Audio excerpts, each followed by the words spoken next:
A turma da segunda série continua no trabalho com medidas de comprimento. O problema da aula de hoje envolve medição e comparação de objetos estáticos, aqueles em que não é possível colocar lado a lado para comparar o tamanho. Lançar o desafio. Esse desenho é uma construção feita com madeirinhas.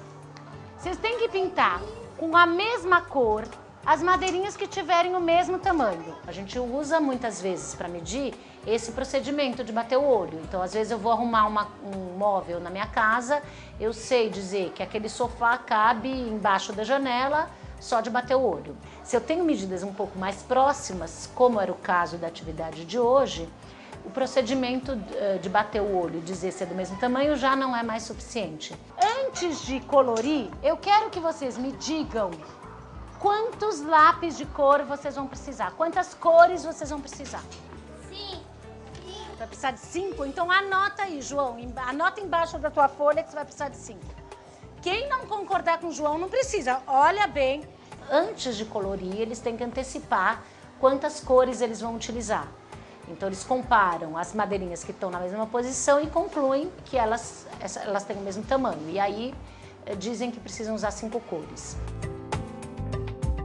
Acompanhar os alunos. É para medir assim,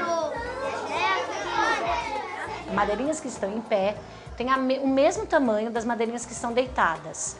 Mas só de bater o olho não dá pra gente dizer isso. Eles podem usar a régua, podem usar o próprio dedo, a mão, o lápis ou barbante ou as coisas que eles quiserem. Mas eles precisam fazer uma medição efetiva para comparar. Quando eu fui contar quantas cores nós ia fazer, eu já vi que tudo dava já. Você já viu, né? E se você olhar, medir agora, será que vai dar diferente? Tá, deu mesmo. Deu mesmo? Tem a mesma coisa? Então eles têm que ser da mesma cor. Então se fossem madeirinhas, né, de verdade, eles poderiam tirar as madeiras de onde estavam e comparar o tamanho das madeiras. E não iam precisar realizar uma medição efetiva. Na atividade de hoje, o fato dela estar desenhada foi intencional, porque eram objetos estáticos. Esses são iguais. São iguais. Eita, esses dois e esses dois. Elas estão dizendo que tem o mesmo tamanho, Lucas. Não, eu falei. Não, você não falou. Você falou que tinha outro tamanho diferente. Então são 4 cores. Esses dois eram do mesmo tamanho. Só vai usar 4? É. Esses daqui são do mesmo tamanho. Não é. Vamos pegar uma régua, que é melhor. É igual. São 3 cores. E aí, quando as crianças fazem isso, eles concluem, assim, espantados, que as madeiras têm o mesmo tamanho, então que de fato eles só iam precisar usar 3 cores. Validar as aprendizagens.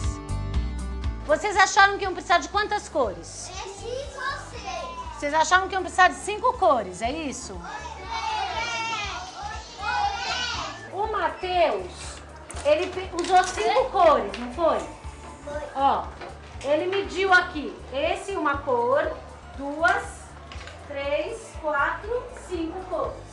O grande que está em pé é do mesmo tamanho do grande que está deitado?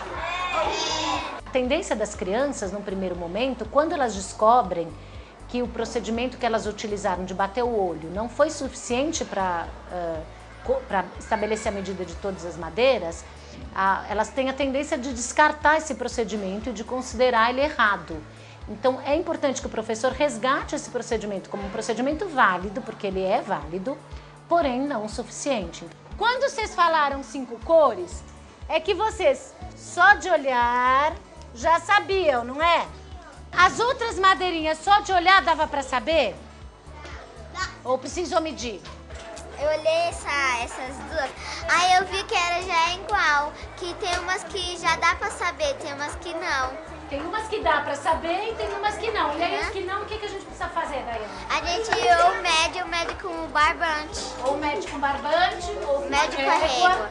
A conclusão dessa atividade é justamente essa, que tem coisas que a gente pode medir só de bater o olho e tem outras que não, que a gente precisa de uma medição efetiva.